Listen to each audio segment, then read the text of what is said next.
Radio 970 WFLA. A number of times since I've been in this market, I have come on the air at the beginning of the show and said something to the effect of, I'm not ready yet. No, I'm not ready yet. You know, let the news drag out a little bit more. Well, you see, I thought I was ready. I was on a business meeting, a business call this afternoon for really the last 3 hours for all practical purposes. And I'd heard a story this morning that triggered a lot of thoughts in my head about the beloved Morton Downey Jr. You remember him, don't you? He used to be on the television. The beloved Morton Downey Jr. being accosted last evening in San Francisco, having his hair cut and having swastikas painted on his head, which I thought was a rather interesting story. And I thought that you would probably think it a rather interesting story, and I also thought that you would probably shoot off at the hip, what as the case may be, without really thinking about it. And so I was going to ask you something to the effect of, gee, did Morton really deserve this? Thinking that most of you would have said, he sure did. And then we were going to tie that in with a lot of other senseless acts that have taken place of late. For example, last evening there's a program, I can't remember what the hell it's called. It comes on Channel 13 right after the CBS News at 7:30. And they opened up their show last night with the story about the gang rape, well, the entire act of ridiculous violence all over Central Park last week. That culminated, I guess, with the gang rape of the young banker, or bankerette as the case may be. Well, anyway, they opened up with a question. Is New York an under-policed city out of control?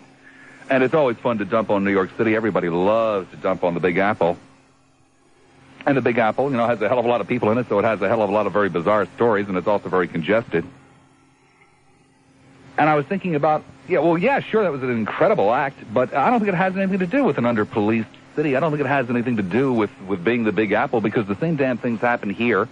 You know it as well as I do. Just, 2 weeks ago, we buried a family that were just hacked apart, shot and hacked apart. And, a couple of weeks before that, the problems that continue to plague Bayshore. And a couple of weeks before that, and a couple of weeks before that, and a couple of weeks before that. I mean, there's hardly a day that goes by that you don't open up the newspaper and see something that can be, only described as senseless violence committed against someone else, usually someone that isn't even known to the perpetrator, if you will. And it has nothing whatsoever to do with race. It has nothing whatsoever to do with being limited to big cities. It's here in our community. It's in every community across the country, regardless of how big, regardless of how small, regardless of how mundane, regardless of how wild and woolly. It doesn't seem to make any difference. And this is what I wanted to talk to you about today. I was going to end up saying something along the lines of, gee, what do you think causes this? And gee, what do you think will put an end to it? Why is it happening, and how can we possibly put an end to it? And then, of course, I found out that my lead article was apparently a hoax. Apparently a poor man who can't take the stress and the strain of success, which to a degree I can understand. And a man who apparently can't take the stress and the strain of failure, which to a degree I can understand. Apparently did something very, very silly last night in a restroom at an airport in San Francisco. At least that's the way it's starting to look right now. And so that kind of takes away the premise of the first hour of the show, because I was going to do one of those things, hey, trust me, just answer this one, knowing full well that most of you would have probably, because Morton Downey is a loudmouth, because Morton Downey is an ass, because Morton Downey is a jerk, I was going to assume, and I think probably correctly so, that most of you would have said, yeah, sure, he deserved it. Ha, ha, ha, ha. It's funny, to tell you the truth. The way he's always treating people and that kind of stuff. And then we're going to talk about treating other human beings. And how it doesn't seem as though any of us have any respect at all for other human beings. It's not exactly a new topic of mine. I readily admit that there are a handful of things that I just keep harping on, and I'm going to continue to harp on them until we all do a little bit better at treating each other. And if that's, a big drag, hey, I'm sure Jay Marvin is interviewing someone who has written a fabulous new book.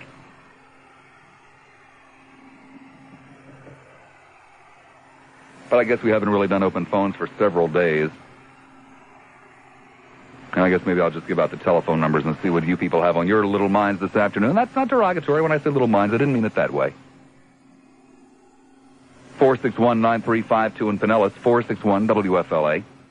In Hillsborough, 990-9352, 990-WFLA. It is not fun to have your show stolen out from underneath of you when you've been busy all afternoon and didn't even find out until you were virtually arriving at the radio station. But sometimes open phones can be interesting. Or excuse me, we don't do open phones here. We do a phone off. Sometimes it's always, of course, the first call that sets the tenor of the program. So we shall, without any further delay, without any further ado, see just precisely what it is that is on the mind of the first caller. Largo, you're on the air at 970 WFLA. Hi, I'll tell you what the problem is. The problem is you take a lady like she's out in Central Park in New York and she gets gang raped by a bunch of kids. And the problem is what's going to be done with the kids? You know, they're going to get a slap on the wrist. No, so they're being treated as adults. Well, whether they're adults or not, you know, are they even human to do something, hit her with rocks and bottles? Well, sir, really, the question is not what's going to happen to those specific kids in that very specific crime. But you and I, sir, are living in a very strange era, and I'm not so worried about those handful of kids as I am about all of the hundreds and thousands and probably tens of thousands of kids, as well as the hundreds of thousands and possibly millions of adults running around this country today who just don't seem to give a damn about anybody else. So if you want to focus in on those 4 or 5 kids, you go right ahead. Well, I think the reason they don't give a damn is because the system's let them down. You know, the majority of the country wants tougher laws and wants the death penalty and everything else, you know, but they don't get it because a handful of liberals or whoever's controlling it. But the fact is the lady should be able to walk out in Central Park. Sir, the majority of states in this country today now have the death penalty. Well, the majority of states, but it's not carried out as the citizens would wish it. Is it for you? I mean, come on, I'm not under a death penalty sentence, sir. Well, how much money does it cost to put a prisoner to death? What he ought to be when he's found guilty, when it's an obvious crime, he's caught raping the woman, he ought to be taken out and shot. Well, they weren't caught raping the woman. I'm not talking about... No. I'm not talking about... Sir, rape is not a capital crime. I'm not talking about the kids, but rape ought to be a capital crime. Well, strangely enough, it was a Republican Supreme Court that chose to make it not a capital crime. Well, Republican or not. Dealing crack... Well, sir, you were the one that brought up liberal. All right, dealing crack... So if you want to believe, sir, that some political persuasions are responsible for some things, then you have to accept that perhaps other political persuasions are responsible for others. I frankly think it has nothing whatsoever to do with politics, but that's okay. You're the one that brought it up. Well, maybe not liberal and as in the party, but liberal and as the attitude. I don't know. Sir, I don't know of anyone who's in favor of crime, do you? Well, I don't know of anyone, sir, who's in favor of letting criminals go, do you? I think there's a lot in favor. Do you, sir? Do you know of anyone who's in favor of letting criminals go? Yeah, Michael Dukakis. Oh, really? No, sir, I'm afraid not. Well, why not?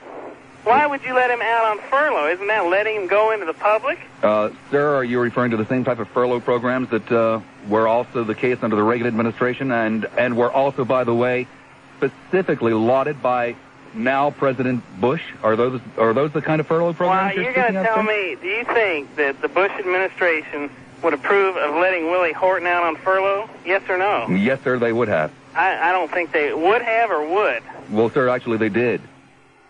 Well, I disagree with that. Well, you can disagree with it all you want, all right, sir. Wait a minute. But you see, sir, you were snowed just like a lot of other people.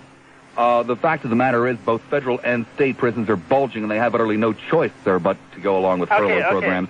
And George Bush, as well as Ronald Reagan, and as well as, frankly, every governor in this country, sir, have lauded the furlough programs because, for the most part, they worked. I agree. I'll take that. But you agree? Well, now I'm going to hang up on you, sir, for lying. Get off my phone, you jerk. Don't call me up and lie to me.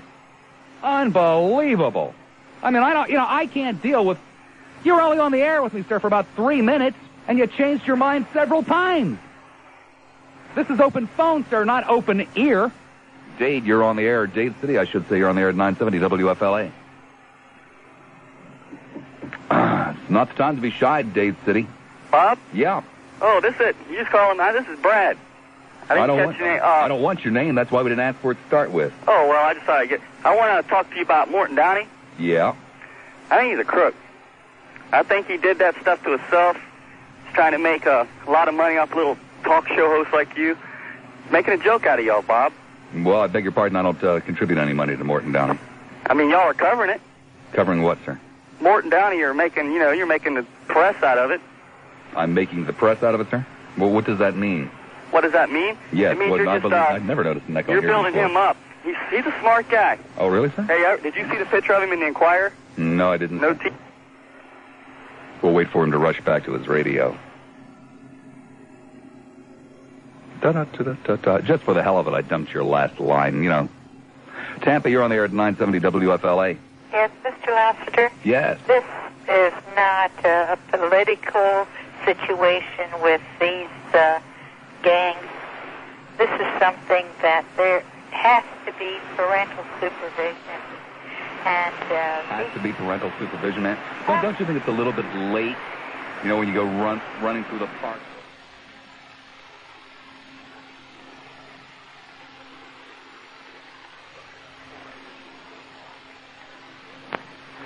Well,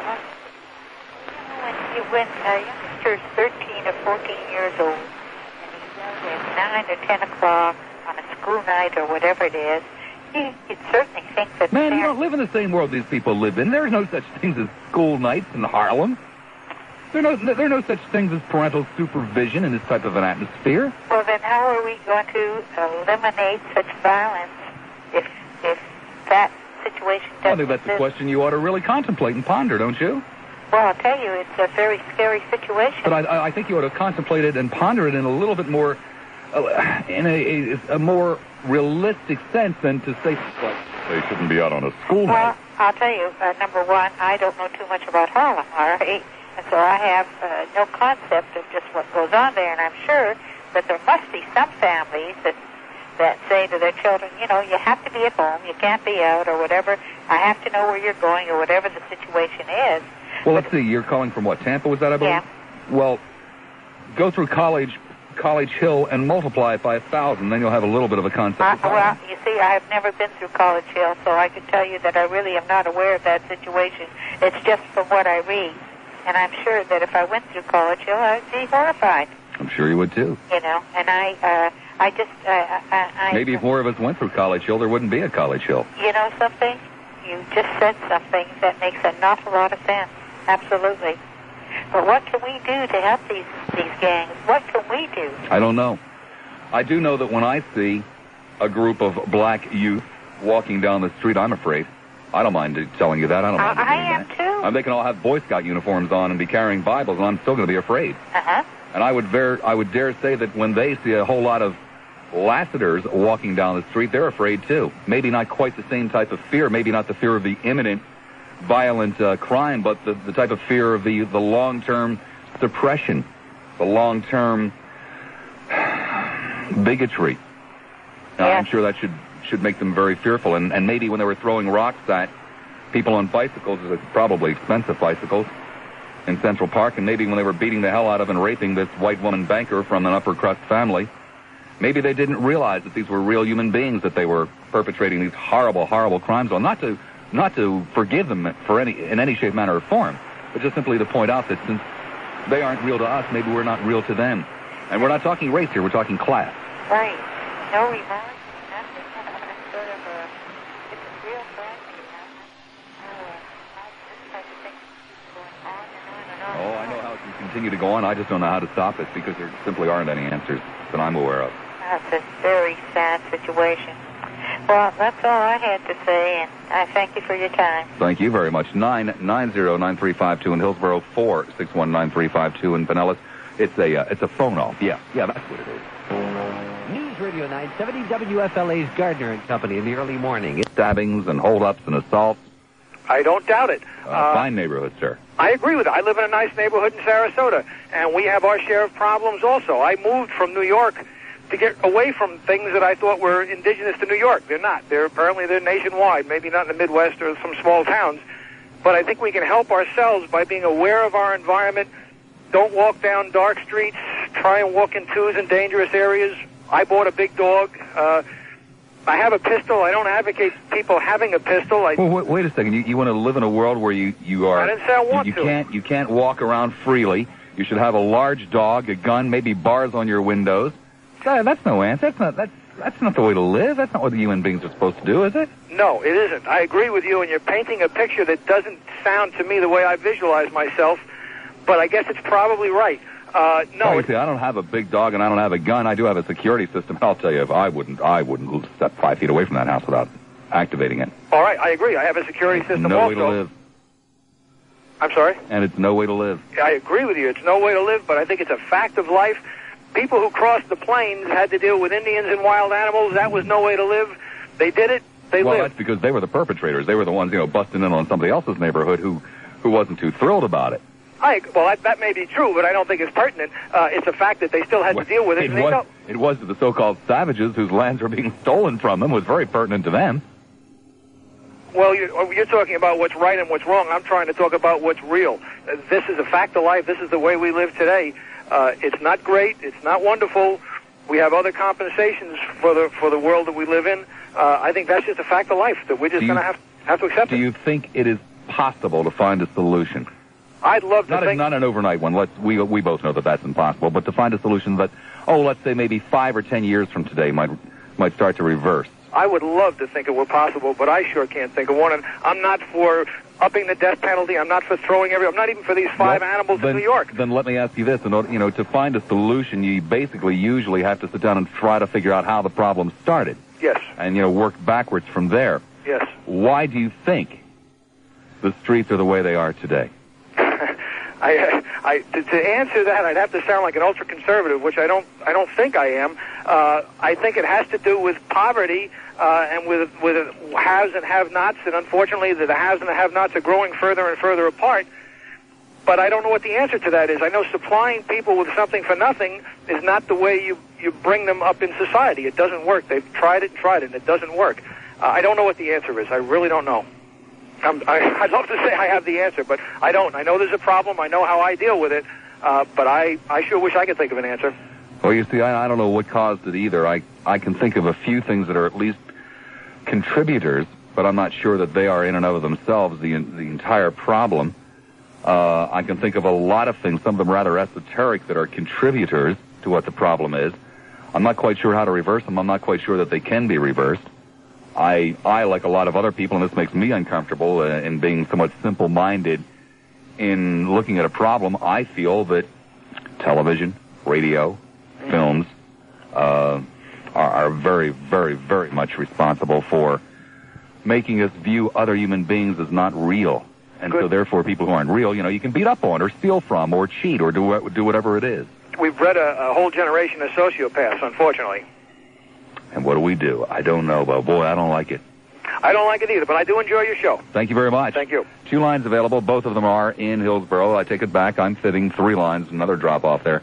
990-9352, 990-WFLA. Zephyr Hill. Zephyr, how are you this afternoon? Well, good afternoon there. Zephyr, just fine, thank you. I have to admit something to you. What's that, sir? Today, for the first time, I was up in the Lutz area. Uh-huh. And I've never been in that particular part of the Tampa Bay area, and I saw a sign in Lutz. Actually, it was outside of Lutz. I'd already passed through Lutz. That said, Zephyr Hills, still another 20 miles. It's a long way. I live in Lutz and work over here in Zephyr Hills, so I commute every day. Can you actually see it? I mean, is it really true that on a clear day you can see the skyline of Cleveland from Zephyr Hills? Yeah, if you get up on top of the tallest hill out there on 301 between here and Dade City, yeah, you can. Okay. But anyway, what I called about, though, is we were talking about the crime situation. Of course, we all know, for the most part, that I think the biggest thing that has to do with our street crime, of course, is the old crack thing, which, everybody knows that's the truth, but unfortunately have been unable to do anything about it. Well, I don't know. Most of the crime that was committed in this area in the last, well, when I say most of the crime, most of the more sensationalized crime that was committed in this area in the last month didn't really have a damn thing to do with crack. And granted, you're absolutely right, because, although you yourself live in a very, very fine area, unfortunately there are some surrounding fringes that are not quite so fine. Well, of course. It's that's the same way. I grew up in the south side of town. I went to school, junior high school there on Swan Avenue, right by where you live, and at that time when I was growing up down there, we never used to lock our house. We could go away on Sunday afternoon and go visit the grand folks and whatnot, and the house was never locked. You know, at any given time, maybe at night, and once in a while we might lock the door. Of course, nowadays, as you say, you don't dare do it. I've been listening to that story now for almost 40 years. It's the God's truth. Well, no. I think you missed my point. Oh. Almost as long as I've been alive, the middle-aged and the elderly folks have been saying, well, I never used to lock my doors, but now I do. That's true. But so I'm not so sure that that's really viable. Oh, I see. You know, well, it's just kind of one of those old tales that keeps getting told over and over again. Well, that could be like having to walk to school 10 miles in the snow, right? You know, but the guy grew up in Ybor City. I can tell you, unequivocally, that we never used to lock my doors when I was a kid. Mm-hmm. And I'll bet if I lived in that same neighborhood today, I still wouldn't lock my doors. Yeah, well, I've changed from that because I live now. I live in a nice subdivision in Lutz. I'm fortunate. I've done pretty well for myself. I have a nice home. But it came down to my wife wanted one of two things. She either wanted a gun or a security system, and there was no way I was going to buy her a gun at that point, because so we now have a security system. It's the same way. If I walk out of that house, if I'm gone more than 5 minutes, she's got the security system set, and she's in there, you know, with bated breath waiting, you know. But if people would just, like you say, they've lost touch with one another. Well, great. How do we reverse that? Well, that I don't know.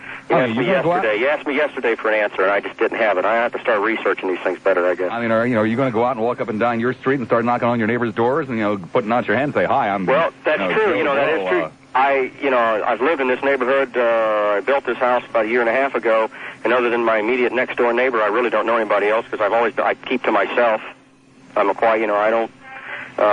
my neighbor, he and I watch each other's houses, and we pretty much know what's going on. If one is going out of town or going to be gone for the weekend, we try and watch each other's place. But other than that, I really don't know any other folks in the subdivision, and it's a fairly small subdivision. And that's just your neighborhood. Are then, that's right. Then are you going to come down to the senior sections of town? Mm-hmm. I'm not either. But I know a lot of the folks. If those folks start walking up and down my street knocking on my door, I'm going to call the police. Absolutely, and if the people that the individuals that live in these lesser, or like you say, the seedier areas that have the problem with the rampant drug usage and the crack and so forth, if these folks, the only way they're going to be able to do it, they're going to have to take the neighborhood back themselves. That's the only way they can do it. And unfortunately, the doggone people are prisoners in their own homes, especially at night. A lot of those places, you can go down there in the daytime and they're not too bad, but once the sun goes down, geez, you better not, you don't dare go around there.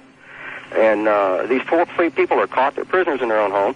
The police can't do anything about it. The only way they can do it is they just have to gang up on them and just start, start watching and reporting and watching and raising Cain and whatever they can do to try and move these people out. Because go ahead. At the risk of sounding like a bleeding heart liberal, does it make any sense to you, and also at the risk of sounding, and I swear to you I'm not, that I'm trying to make it lighter for these punks, these miserable punks that committed these awful crimes up in Central Park, does it make any sense to you that maybe what part of the problem is that the white folk, pedaling around the park or jogging through the park in their $150 jogging shoes, is it possible that the white folk are just as unreal to those black hoodlums as those black hoodlums are unreal to us? Yeah, I think that's very, very possible. In fact, it's more likely it's fact. That's what we have to change, and I'll be damned if I can figure out how to do it. I can't figure out how to do that either. I know that a lot of the criminal elements, especially these your new age drug peddlers and drug dealers, if they work near as hard at legitimate operations as they do illegitimate, you better look at the sky be the limit. As far as what they could achieve. Yeah, if we'd let them work. If you could, if you could come up with something that would a magic bullet or a pill that you could take that would instill the work ethic that makes them drive as hard as crack does when they're out foraging for money and for goods to turn. I think you probably need two magic pills. Not only one that did that, but one that also took away the accent, straightened out the hair. And made them look just like you and me. Well, to blend it into just all into, quote, mainstream. Is that mainstream them? Is that what you're saying? Uh-huh. Mm-hmm. Mm-hmm. I'm pretty sure that if one of those dudes showed up down in the lobby and said, hey, let me go out and sell a radio advertising time for you, or let me do a talk show, or whatever it might be, lacing with a couple of MFs here and, some chains there. And, yeah, right. We tossed them out in the middle of the street. Oh, no, there's no doubt about that. I guess that's true. But within their own...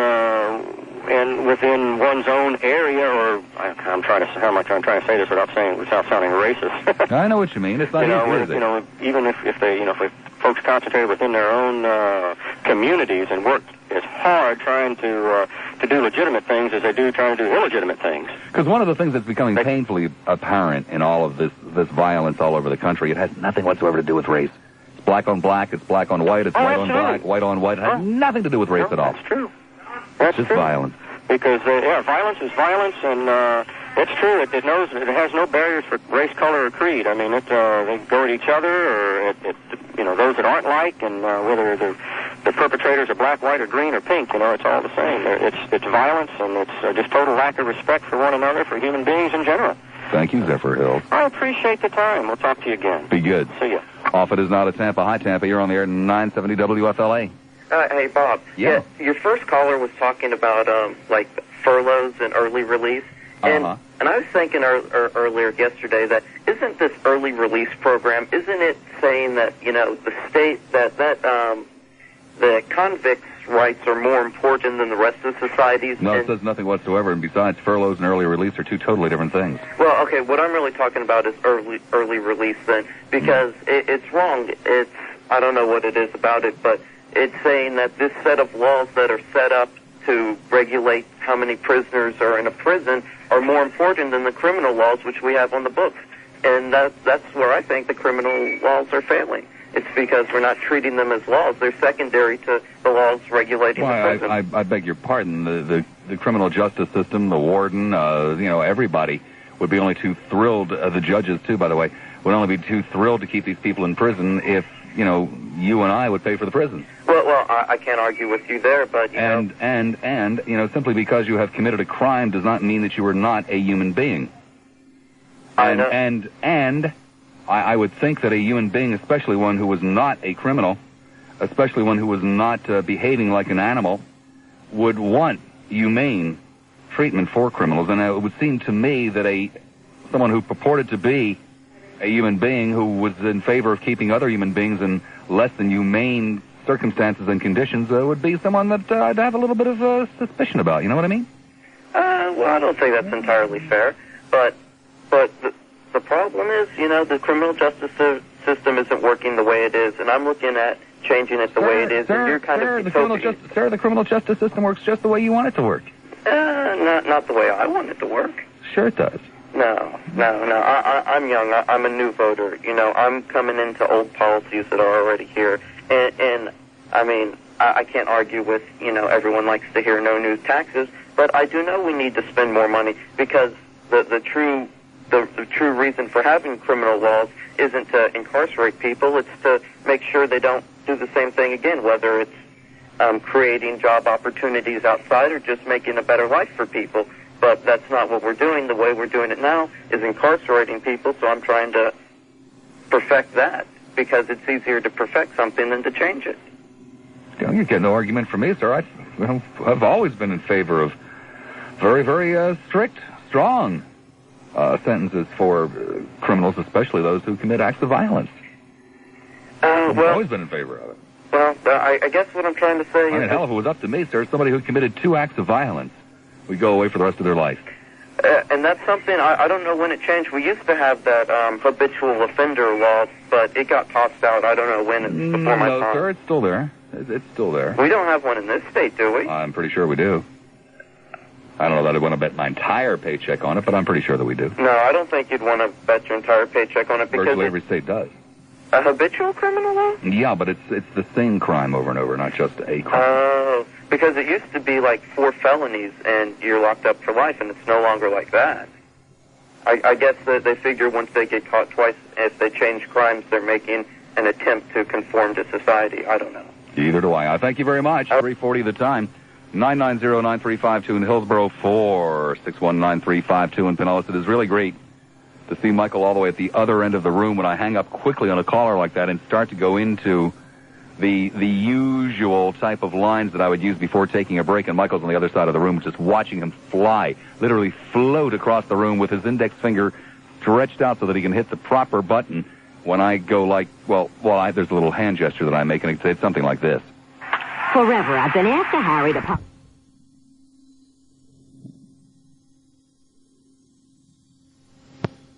Every one of your doors and told you about the Grand Prix car wash, because if you own an automobile, and probably most of you do, then you should be very concerned about the care of that automobile. Not just things like changing the oil and, checking the tire pressure and getting tune-ups, but taking care of the exterior of that automobile and the interior of it as well. Because you see, that car is going to be worth a lot more if you keep it in good shape, as well as it's going to give you a lot more pleasure while you're driving it if you keep it in good shape, if you keep it clean, if you keep the outside of it washed and waxed. Clearwater, hi, Clear. You're on the air at 970 WFLA. Yeah, I was talking to that fella, and I said I have a solution. You got to get rid of some people. Oh, what do you mean, sir? You got to get rid of big fat pigs like you, and life will be a lot better. God, do you remember 20 years ago, back in, 1969, that would be, 1968, whatever, 21 years ago, the great rallying cry throughout the entire nation was law and order. I wonder how many of you would be only too happy to go back to the days of 1968 in terms of walking on the streets in your neighborhood, in terms of almost anything that has to do with your own personal safety and the personal safety of your family. And here it is 21 years later, and by the way, strangely enough, the very political party that cried out law and order now seem to have utterly nothing to say about law and order. They talk about communist revolutions in Nicaragua and how that's, how terrible that's going to be for me. Or things of that nature. And mention nothing about law and order. And also, by the way, that was pretty much the party that has been in office for almost all of that period of time. In terms of being in the White House, leading the nation. I wonder if when that jolly fellow, remember that jolly fellow who about 10 years ago used to run around saying, "Are you better off now than you were 4 years ago?" I wonder why the jolly fellow doesn't go around saying, "Do you feel more safe today than you did 21 years ago?" Fort Myers, you're on the air at 970 WFLA. Good afternoon, Robert. Afternoon, Fort. At the risk of sounding like a fascist, it sort of scares me to even be thinking this way, but I think I would be willing to give up a few of my constitutional rights and guarantees. Like which one? The ones that the NRA and those guys always pull out about gun control and all that thing, to turn some of this around and maybe get our permissive society thinking a little differently, a little more conservatively. I don't understand. First of all, you've got a horrible, horrible line. Can I put you on hold and perhaps arrange with Michael to call you back or something? Because the line is so bad I can't leave it on the air. Okay. Okay, let me put him on hold. Mike, see what we can do about getting that line cleared up. And in the meanwhile, downtown, Tampa, downtown, you're on the air at 970 WFLA. Good afternoon. Good afternoon. Is this you, the original Downtown Dave? This is he. Oh, my God. I don't know if you were listening the other day, but we almost had heart failure here. We got you mixed up with someone else who claimed to be Dave in downtown. Oh, is that right? Oh, it was amazing. Well, there's not a registered trademark on that, so somebody else is using my name. Well, no, he wasn't really trying to be the Downtown Dave impersonator. It just so happens his name was Dave, and it just so happens he was calling from downtown. And you must have thought of me, right? Well, we thought of you because he was, rather ultra-liberal, and it virtually gave us heart failure. Well, I'll tell you, I don't know if you happened to watch CNN last night. I caught in on your show about a half an hour ago, and it's a very interesting subject. I don't know if you caught it last night. The Crossfire show. I caught about half of it. Okay. First of all, what needs to be done to improve the situation is, first of all, you don't want to increase the guns to protect yourself because that would even create more chaos, I think. Probably. Well, you get more guns out there, it's going to create more of a problem. That's not the answer. Secondly, you don't want to increase the police force because that would be leaning toward a little bit more of a police state. People would get the wrong idea. And Bob, how can you blame the Republican Party for this safety thing? I wasn't blaming the Republican. I knew you were going to bring politics. I wasn't blaming the Republican Party. I was just lamenting back to the good old days of 1968 when almost all of us would have said the streets were far, far safer. And Richard Nixon pretty much got himself elected in 1968 on a law and order platform. Mm-hmm. And, both Democrat and Republican today never talk about it. Mm-hmm. But yet I know, everybody that's listening to this program knows that we feel a hell of a lot less safe on our own streets today than we did 21 years ago, yet nobody's bothering to mention it. Well, I was only a kid at that point, so I really wasn't paying too much attention. Well, trust me, the streets were safer 21 years ago. How much safer, I don't know, mm-hmm. but they were safer. What I think you're ultimately going to need to do, Bob, very simply put, is to do something shocking to the type of people who are causing these types of problems. Like? Can you put me on hold? Sure I can. Okay. Okay, we'll put Downtown Dave on hold. Take a breather and return. 2 more hours yet to go. Please, whatever you do not venture very far. It is not my fault. I mean, I had a dynamite show set up for you guys today. If it hadn't been for that jerk cutting off his own hair and painting a swat to go on his own head, I mean, hey, it's not my fault. Did everything I could possibly do. Miserable idiot.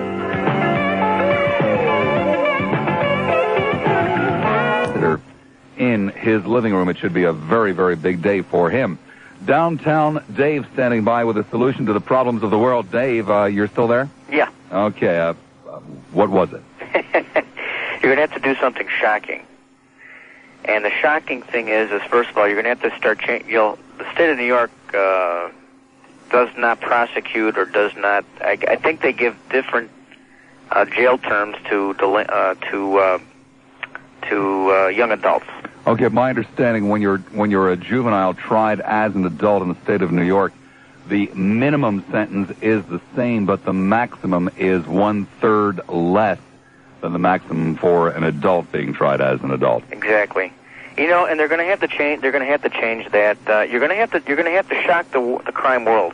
You can't add to the fire by handing out guns because it'll make it more chaotic. You don't want a police state. You're going to have to fight back by making an example of one of the crime doers. Are you serious? You think these people, first of all, bother to read the newspaper, and secondly, what? Dave, do you remember being 15 years old? Yeah. 1 year was an eternity, wasn't it, Dave? Yeah. I mean, you couldn't really tell the difference between a year from now or 15 years from now. It didn't make any difference. It was forever. It was an impossible thing to understand, to comprehend. Right? I suppose so. Same thing for them, Dave, as it was for you. Well, let me put it to you this way, okay? One person is near death, okay, between life and death. Yep. Okay? And one of these people, or I don't know who's admitted to the crime, this is hearsay now, they said that they were on video and they admitted doing the crime. There's going to have to be some punishment dealt out here. How many more of them are out there?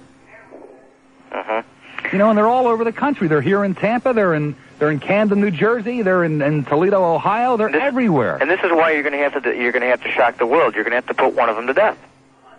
Put one of them to death? How's A, they going to shock the world, and B, again, these kids aren't exactly reading the paper in the morning. It doesn't make any difference whether they read the paper or not. Okay? The fact of the matter is that there's one person near death. Well, okay? I appreciate that, but since putting people to death doesn't seem to shock adults just out one of committing person. crimes. Just one individual. Well, Dave, what I'm saying is, since putting adults to death in the chair or the chamber or whatever it might be doesn't shock adults out of committing such crimes, why do you think it's going to shock a 14-year-old punk out of it? Well, you don't think it would curb their attitude a little bit? No, I don't. I definitely do. And these people sat there supposedly and made up rap songs, man, about what they had just done in jail. They are not living in the same world that you and I live in, Dave. I'm glad they don't. Are they beating somebody with a lead pipe and then You're glad they don't. No, I don't think you really mean that. I don't think you quite understood what I'm saying when I say they don't live in the same world. Dave, we've got to bring them into the same world because that's the only way that we're going to be able to shock or scare or reason or do whatever it is that we have to do with these people to treat other human beings like human beings. What do you mean by bringing them into the real world? No, into our world, Dave. These people they don't have our standards. They don't have our sense of morality, our sense of what is right, our sense of what is wrong. And they're going to continue to do this kind of crap until they do have the same sense of what's right and wrong that you and I have. And you think that if a kid does not want to abide by our rules, if he doesn't want to, if you give him everything that he needs, you still think that's going to change his attitude? Dave, I didn't say anything about giving him anything. I said utterly nothing about giving them anything. I'm trying to figure out, and I think that we all better try to figure out how to get to these people, how to give these people whatever it is that keeps you and I from doing these kinds of despicable acts.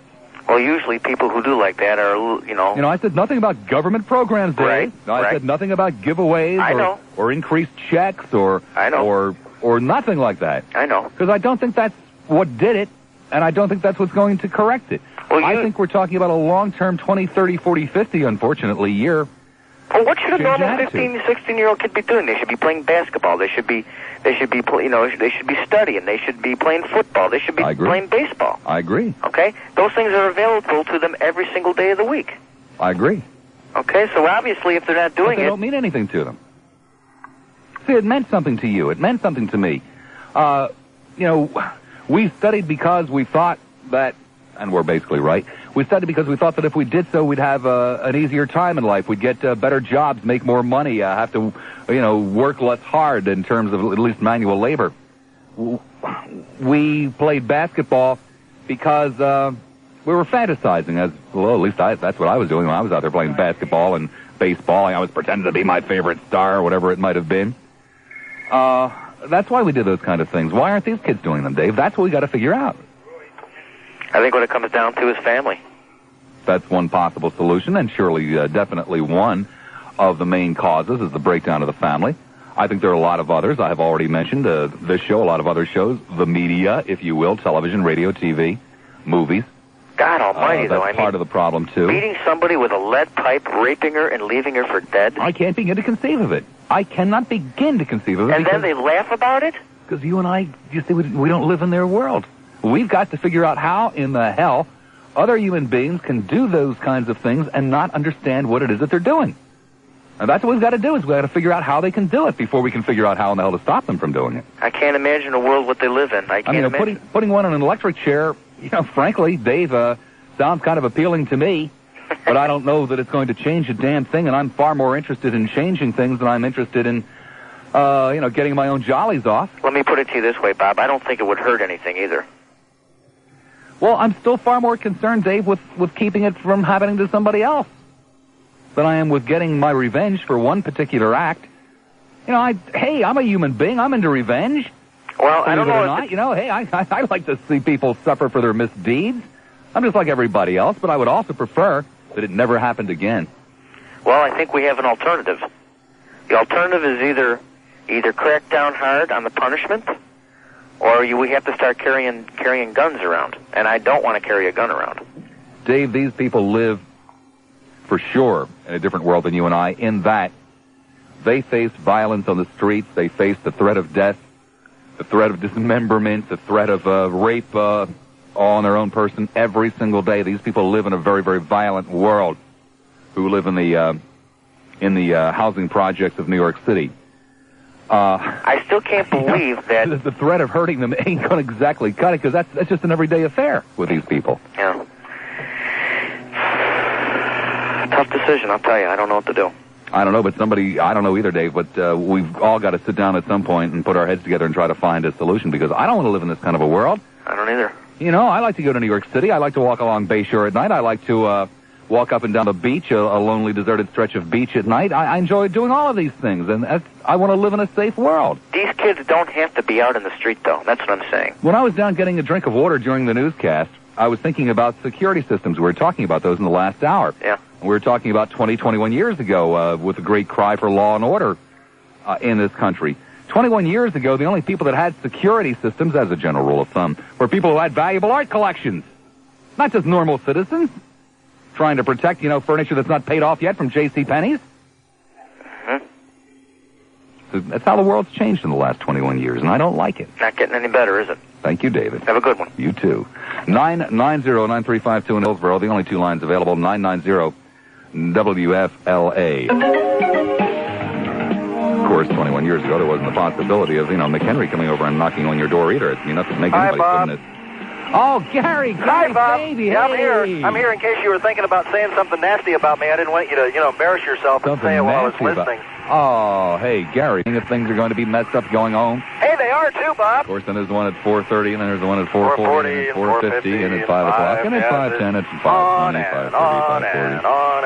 And it's 7:22, and Traffic right now messed up in Pinellas County at a couple of locations. Park Boulevard, heavily backed up westbound, moving over toward Lake Seminole. That because of an earlier problem. Groups of 10s and 20s of my high school buddies, and Right. talking So did about I, the girls. but it was different. We were a different society. Why was it different? And on top of that, a few weeks ago, middle-class kids right here in good old Tampa Bay, shooting each other over girls and and middle-class kids taking out bums a year ago with their little skin heads. Mm-hmm. I don't understand. So where's it headed, Bob? Well, where's it coming from? I don't know. This. I mean, it's not poverty per se. It's not race per se. No, it's not. You know, are some of them racist? I suppose. Are some of them very poor? I suppose. Some of them are very wealthy. Some of them are in between. It just... There has got to be some kind of an answer. It must be coming from someplace. But we can't compare what we have here with what they have in the large cities. But it's I beg your pardon. We can compare it because we do have here what they have in the large cities. No, like you, I heard you say earlier today that you could look at College Hill and multiply it by 1,000 and you might get Harlem. Well, yeah, but you don't have to have Harlem to have senseless violence. Okay, I agree.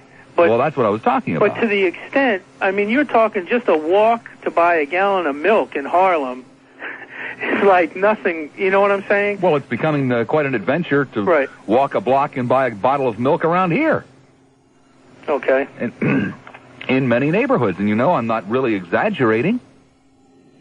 Okay. And it's like that all over the country anymore. It's an absolute shame because it's going to get worse. It's not going to get better. And again, I think it comes mostly from the drug problem with these youngsters trying to emulate the drug dealers. Knowing that there's an easy way to make money, what they feel is an easy way to make a lot of money.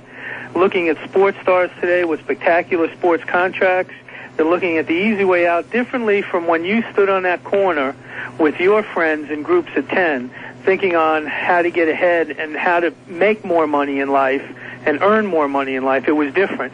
You didn't look at Mickey Mantle back then and say... We weren't really trying to figure out how to make more money in life. We were trying to figure out how to get somebody to take her bra off. Okay, right, exactly. Come on, let's be honest. Exactly. I didn't want to say that. But sticking to the topic, you know, you didn't stand there and say, I'm going to be like Mickey Mantle because Mickey Mantle's got a contract, like Dwight Gooden's got now, because Mantle didn't have that, and money wasn't the issue. You wanted to be like Mickey Mantle. I'm just saying you wanted to be like Mickey Mantle because he was a great ball player. Well, I also want to be like Don Richards, too, but you understand what I'm saying. Yes, sir, I understand. Yeah, he gets so testy. Thank you very much. Sure. Be good, caller. Don Richards standing by the WFL. When you give up smoking, when you finally give up smoking, you're going to notice a little more stamina. You're going to notice more of a spring in your step. I'm not kidding. You're going to notice that you're not going to be coughing and wheezing. You'll be astonished at how soon that will clear up. And you're going to notice how bad you smell. I don't know if that's true anymore. That I brought it earlier at 970 WFLA. Yeah, Bob. I think you've got two different, I don't want to say classes, but let's say category of kids. So let's say one category is I don't want to use the term rich kid, but the kid that's in let's say a more decent neighborhood. I think here the parents have a lot to do with it. Tasty cake. It seems like the parents are trying to push the kids away. I don't have time for that. They're just not taking the time to make a kid do what he's supposed to do or learn what he's supposed to learn. And I think some of this responsibility has to fall back on the parents. Be it find the parents, somehow make the parents responsible for the kids again. Well, again, if you want to talk about the parents, quote unquote, who live in housing projects in New York City, or in Newark, or in Chicago, or whatever, I don't really think the risk of fine is going to be a motivational factor. Do you? No, I agree. That's what I say. There's two different groups: the one kid that lives in the well-to-do neighborhood, and the kid that comes from the slums. And I think each case is going to have to be taken different. I don't think there can be one.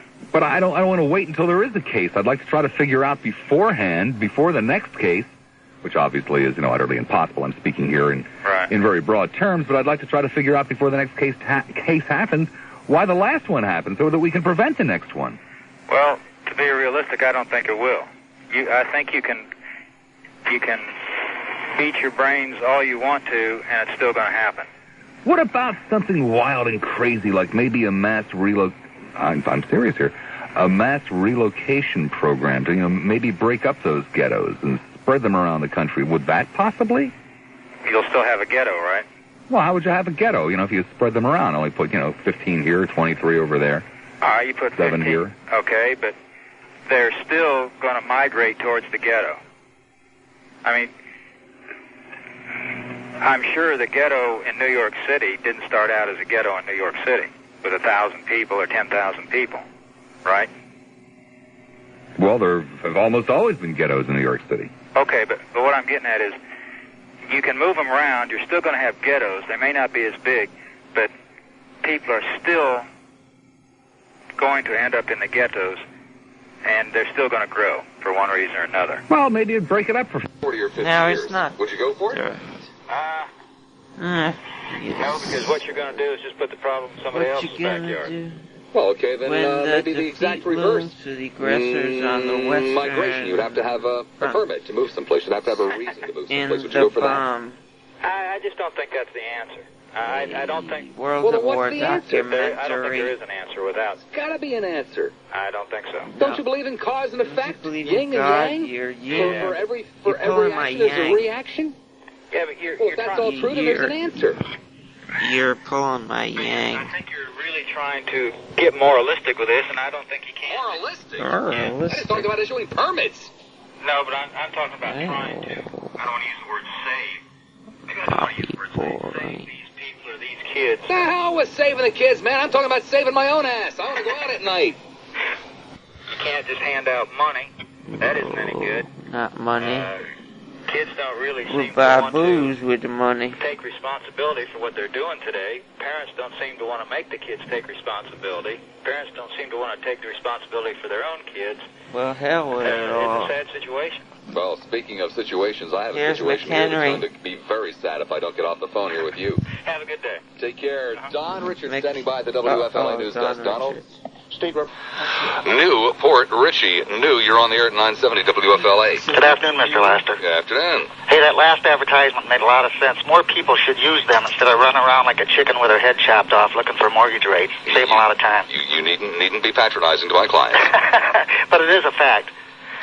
Bob, one question. First of all, I heard you mention earlier you did watch Crossfire last night. Yeah, about half of it right with Al Sharpton. Oh, yeah, well, they didn't seem to accomplish anything. No one knew the answer anyways. Another question. When you get Al Sharpton on the show, you're not looking for an answer. I wanted to ask you a question.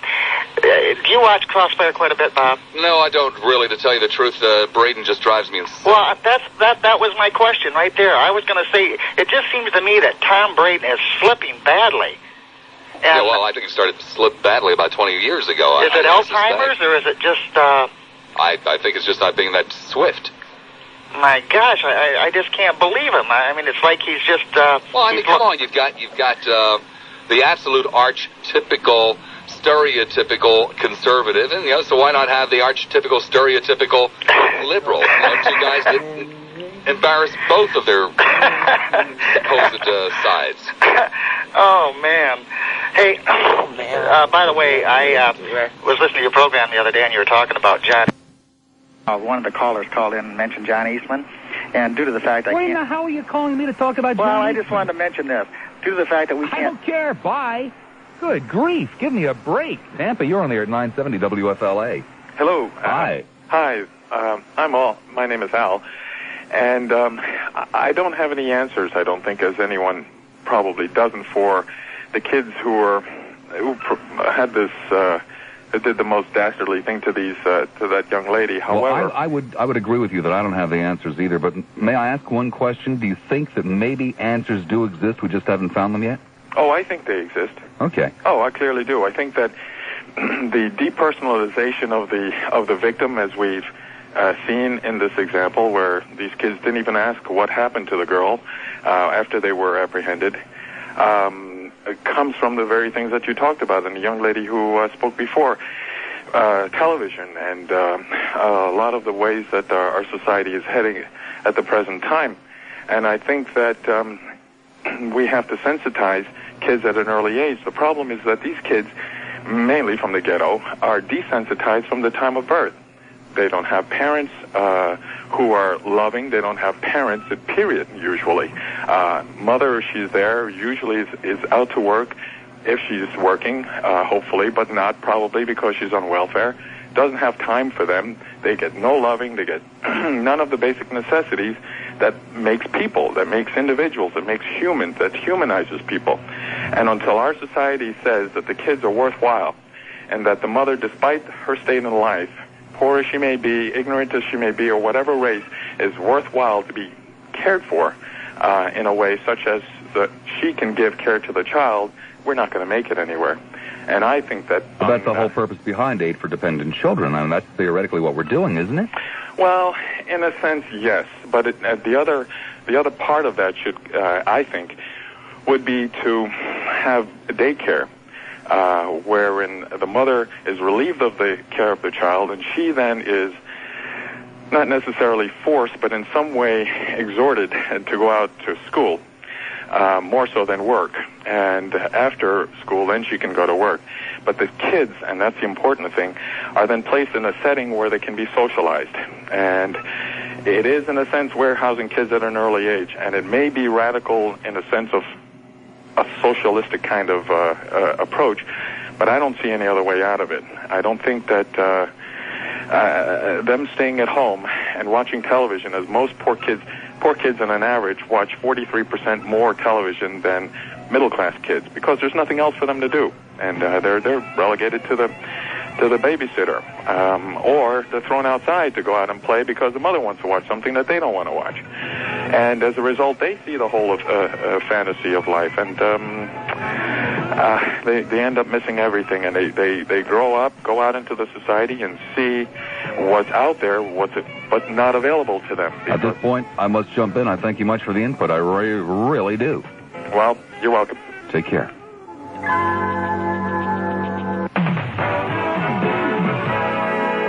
Join 970 WFLA's Al Gardner for the Great Florida Duck Race. Saturday, May 6th at Harbor Island. Proceeds go to fight cancer. Get your duck now at any NCNB bank. That's basically what it was. There's a resentment on the north end, on the south end of Harlem, in that particular area, against the white urban movement into their neighborhood. Okay, that is a conflict that's been going on for about 5 years now. Well, fine, but how does that account for the? I mean, it's a genetic thing. It's genetics and environment, basically a combination of both. I mean, there are always going to be deviants no matter what you do. Of course, you can try and test them at birth. Well, then why do we seem to have so many more deviants today than we did 20 years ago? A lot of this stuff wasn't reported 20 years ago. You have to remember that. Although there were newsmen around, there was a lot more control as to what got out sometimes, especially in the smaller communities. They wouldn't want the family embarrassed by the fact that somebody was raped. You know, they would do anything they could to cover it up, not to have it reported. That's the other side of the story, too. Well, you know, again, I'm sorry, I don't think they were covering up when, you know, Joe and Jeanette went riding on their bicycle and somebody threw rocks at them. I don't think that was covered up. No, I'm saying 20 years ago. I was just making a point that early there was some kind of control on things. No, what is it? In New York, it is more of a class thing than anything else. It's a class conflict. And it has to do with the fact that it's a power struggle for the street. It's a continuation of a power struggle that's gone on there for a number of years. And it's not going to stop, really, until, like you say, people are... Until people are displaced. Yeah, displaced. So you would kind of go along with, you know, moving them around. Yeah, well, I'll tell you the truth. What did it for my projects up until about 66, 67, there was drugs, but it wasn't... You had to go looking for it. It didn't find you. By that point, they were knocking at your door peddling. But what of course, what cleaned it out, what made it improve for a few years, of course, was the war. Not them saying we have to go to war. So where do you want to move them to, by the way? Where? Yeah. Truthfully? Among the rest of our population, not How about if they don't want to go? Area. The way you do is where How about if they don't want to go?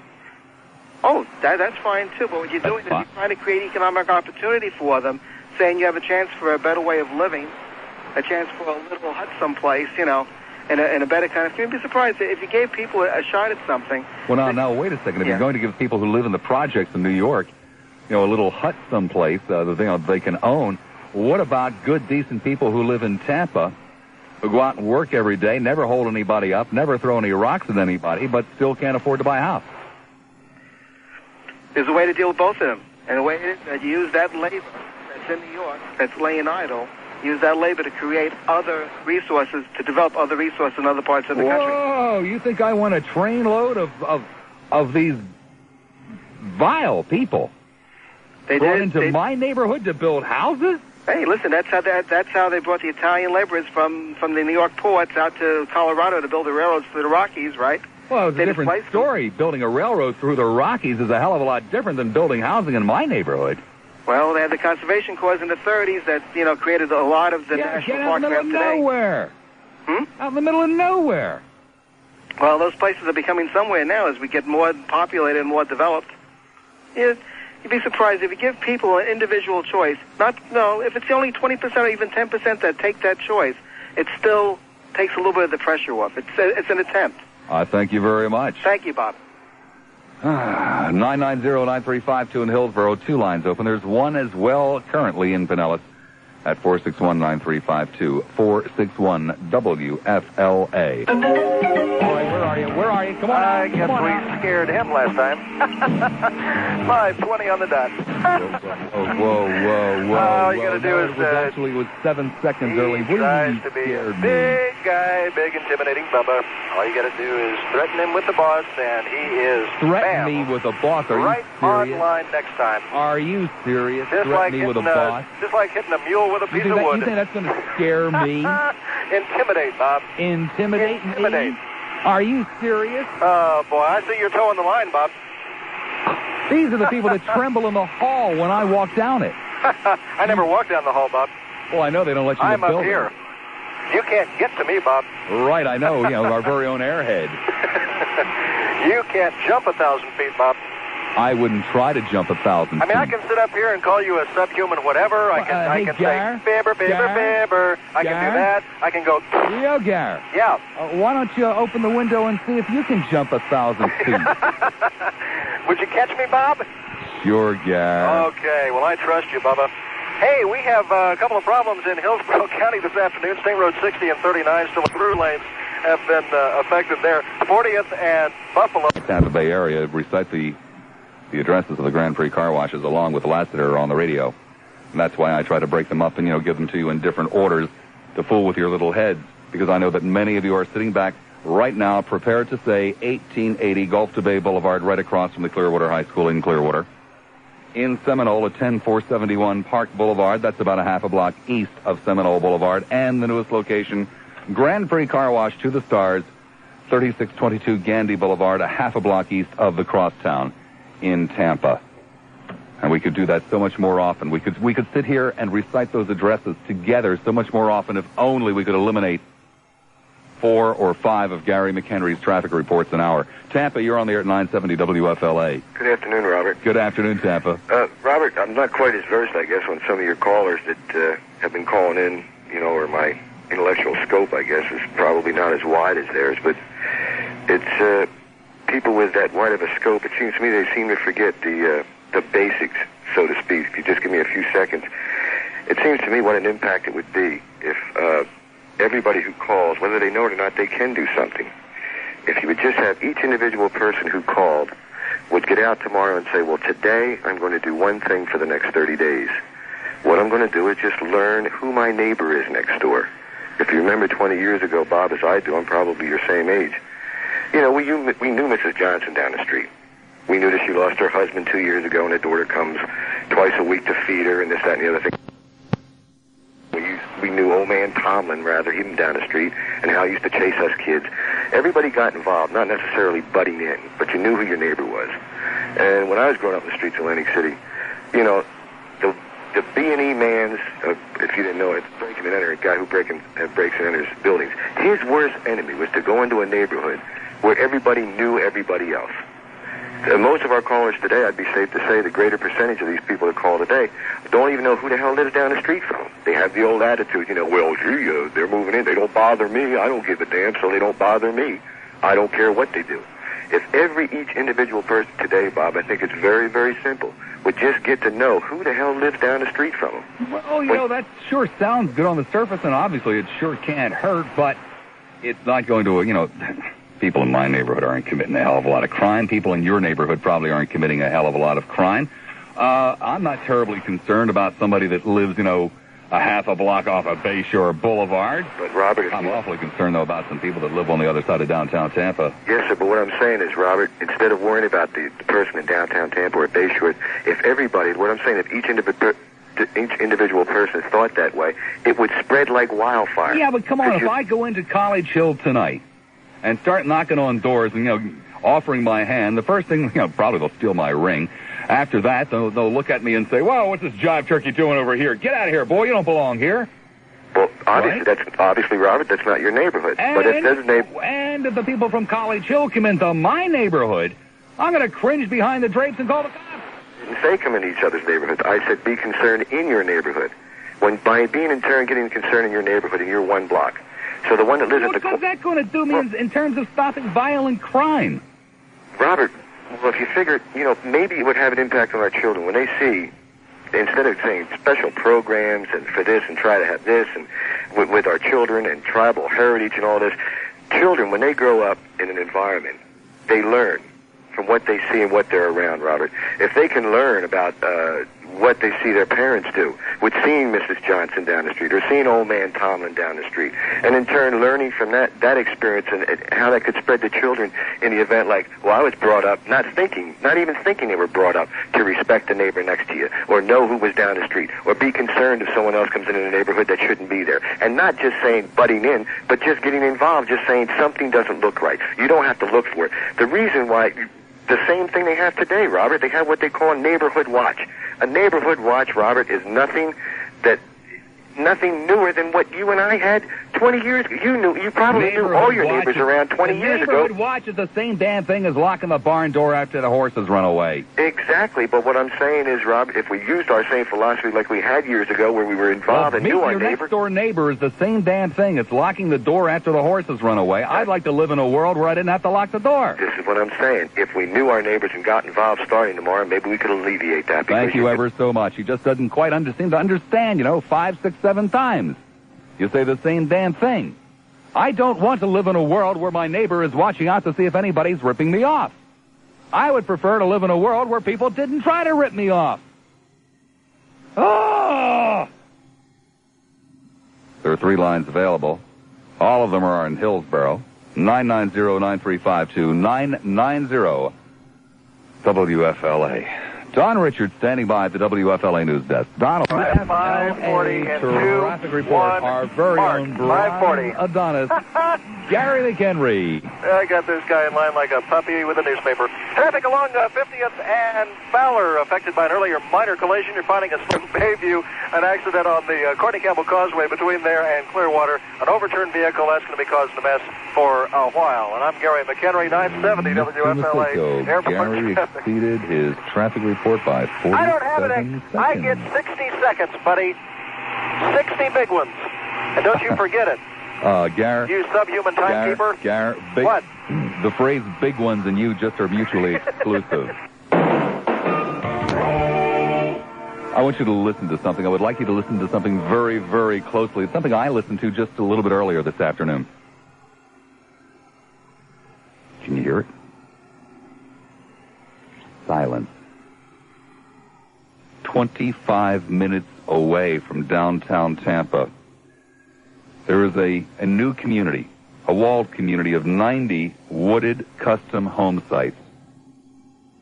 And it's silent, affordable, lakefront, oak-covered. It's called Woodridge.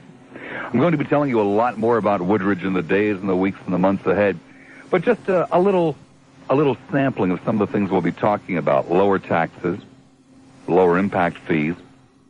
Hell, even your car insurance is going to drop 30 or 40%. Better local schools, sewer and water hookups already there. It's a relatively small community, only 90 lots, just minutes away from USF and downtown Tampa. Several quality builders all ready to bid on your plan for a custom home site. It's got to be the best value. Prices starting from around $120,000, including the land. And it's quiet. A place to build your dream home on a majestic oak-covered home site. Woodridge, 960-2707, 960-2707. And then you can sit around and listen to absolutely nothing. Marvelous. Treasure Island. Hi, you're on the air at 970 WFLA. Hey, Bob, how you doing? Doing fine, Treasure. Real good. We were talking about why kids are so violent right now. And I've been trying to come up with maybe 3 facets that existed 20 years ago that really don't exist today. Okay. Let's talk about pop culture. The lack of a good pop culture. It's all commercial right now. And in the same vein, over-commercialization. Over-commercialization? Well, the image handling of commercial people. Music today is not a creative venture anymore. It's a mill to pull out pop songs. We've lost that creative identity. You wouldn't really be trying to somehow try to convince me that, we've got all these problems because the music isn't right? Well, no, but, okay. Well, when you were growing up, what kind of music was being played? Was it new music? Was it music you could identify with? It was new music, Beatles and Country Joe and the Fish. And yeah. Well, what kind of music is being put together today that is serving as a role model for our youngsters? Something, not just something that commercial people have been cramming down throats. One of the songs that was very big back then was by Country Joe and the Fish, as a matter of fact. It encouraged me to get together with a group of my friends and cheer. Uh-huh. Do kids cheer right now? Well, do they cheer about I think anything? The cheer was not a socially acceptable cheer 21 years ago or today either. And it never has been. No. This is a very unique area. I played it on the radio. This is not an area where there's a generation gap. There are 4 generation gaps going on in this area. So I still fail to understand why that causes people to go out and beat up women with pipes and leave them for dead.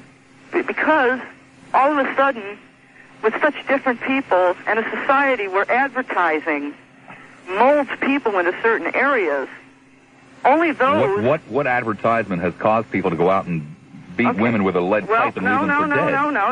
I'm talking about the development of people. These are kids doing this, right? Impressionable kids. What advertisement has caused people to go out and beat other people over the head with a pipe? It's an advertising mindset, Bob. What does that mean? It means... Well, let's stop talking in metaphors and cliches It means we're going to target. We are going to target this No. I believe I just got finished asking you to stop talking in metaphors and cliches, and you said to me, your response is it means we're going to have to target? No, I think I'm going to have to target. No, we are target the button where your call is coming in on with my index finger. You have just been targeted, sir.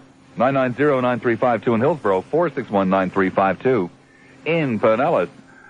Larg, you're on the air at 970 WFLA. Hi, Bob. First-time caller. Okay, great. As far as the youth go, I've had the chance to speak with, gangs of nasty skinheads, and I've had the chance to speak with some nice kids as well. And the one thing that seems to run current is all that they want to do in this day and age is get done with what's going on right now and go hang out with their friends. Whether that's a group of 3 guys or a group of 50. And what I'm thinking is if we could get them to interact with some strangers, or not necessarily strangers, but... Well, they have been interacting with strangers. That's part of the problem. Right, but the wrong way. Right. If we could get them to maybe... I don't know how to do it. School is one way, but they're not going there. But if we could get them to speak with other people and learn to see that other people aren't cartoon characters, that they're for real, maybe they wouldn't be out in the park beating the hell out of innocent people. I don't know. I don't know either. It's a drag because... Well, one of the things that I do know is that I'm not really sure that there's a hell of a lot of difference, what is the old proverbial bucket of warm spits difference, between the attitude that those punks in New York have with their fellow citizens on the face of this earth and the attitude that you and I have with our fellow citizens on the face of the earth. The difference is, I think, that for whatever reason you and I don't have the guts, the inclination, whatever it might be, to hit our neighbors over the heads with pipes and sticks and things of that nature.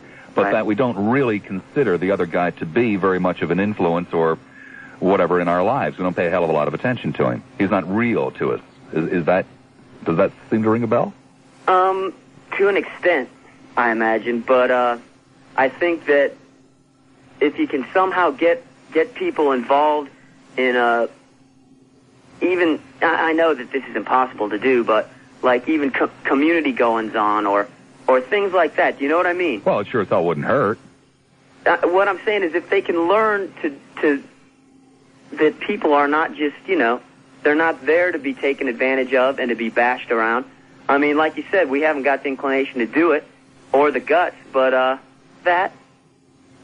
and they've just been turned off by society and pushed in the back and go watch television and this and that, and before you know it, nobody's real to them anymore. Well, that's the way I've seen it for quite some time. I thank you, my young friend. Take it easy. Take care. 990-9352 in Hillsborough, 461-9352 in Pinellas. Let's go to the capital of tin. Zephyr Hills, you're on the air at 970 WFLA. Hi, Zeph.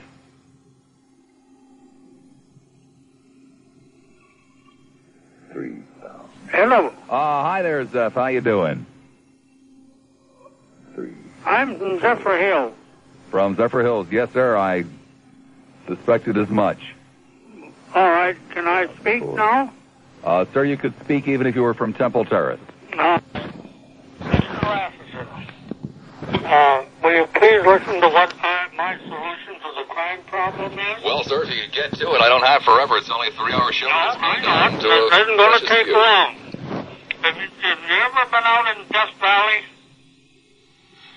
No, sir. I can't. You haven't? Well, here's my solution. Loose today earlier, though. I don't think I'm crazy. I've been out there 6 times. And there's a crater out there called Ubihibi Crater.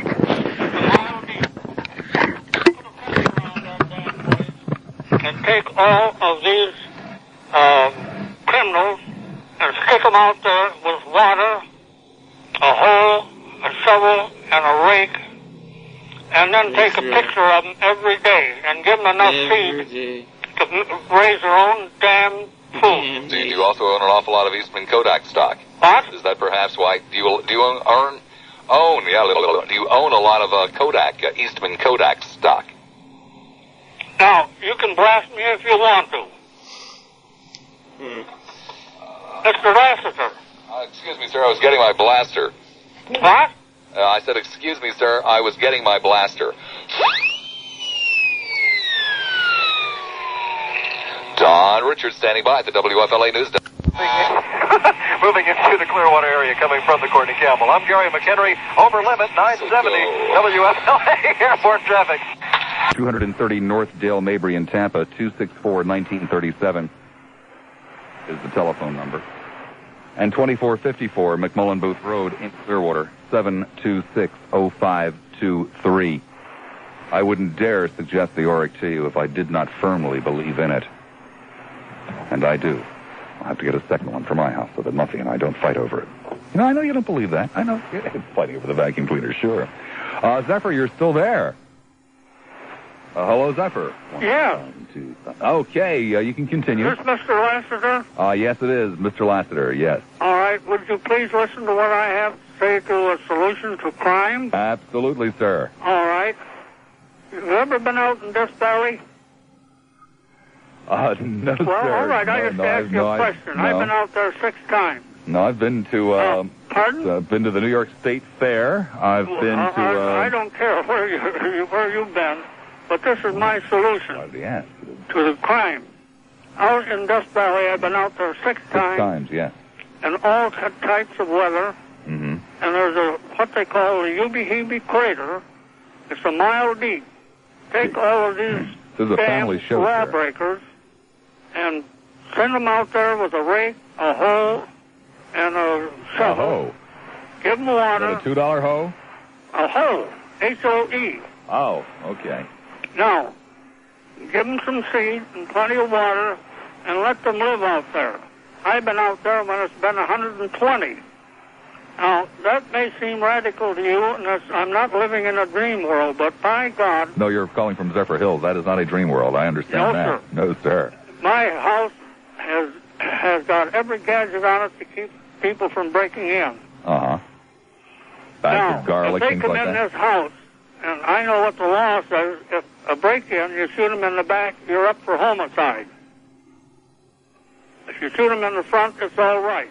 Well, it's not exactly quite that I'll shoot them any damn place I can get it on. Now, I was cut my teeth on construction work, and I know all the expletives, and I think I could give you a few lessons, but I'm over that period of my life. Oh, well, that's good. Now, you can blast me if you want to. Why would I want to blast you, sir? I don't know. Would you like me to blast you? What? Would you like me to blast you? No, I don't care what you do. Well, then I've why, dealt then with why did you people all ask me to my blast life. And I feel that I'm 84 years old. Sir, this is not the station So you have to give your age on. Don't know what I'm talking about. Well, the hell I don't. Now, do you have anything to say about my solution?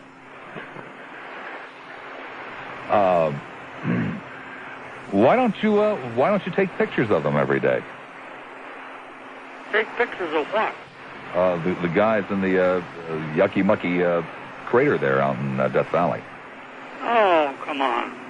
You don't think that's a good idea to take pictures of them every day? No. What the hell should I do? Why should I do that? You really would not want to photograph them every day? No. What would I want to do that for? Just as long as it stay off my property.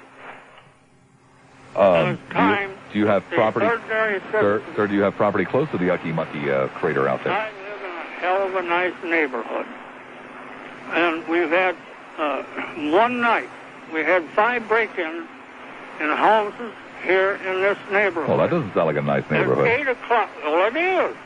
It's one of the finest neighborhoods there is in Brown Zephyr Hills. Then why do you have so many break-ins, sir? Well, because these criminals is running loose and they go in front of a judge and they get a slap on the wrist and away they go. Do you mean to tell me that? I know.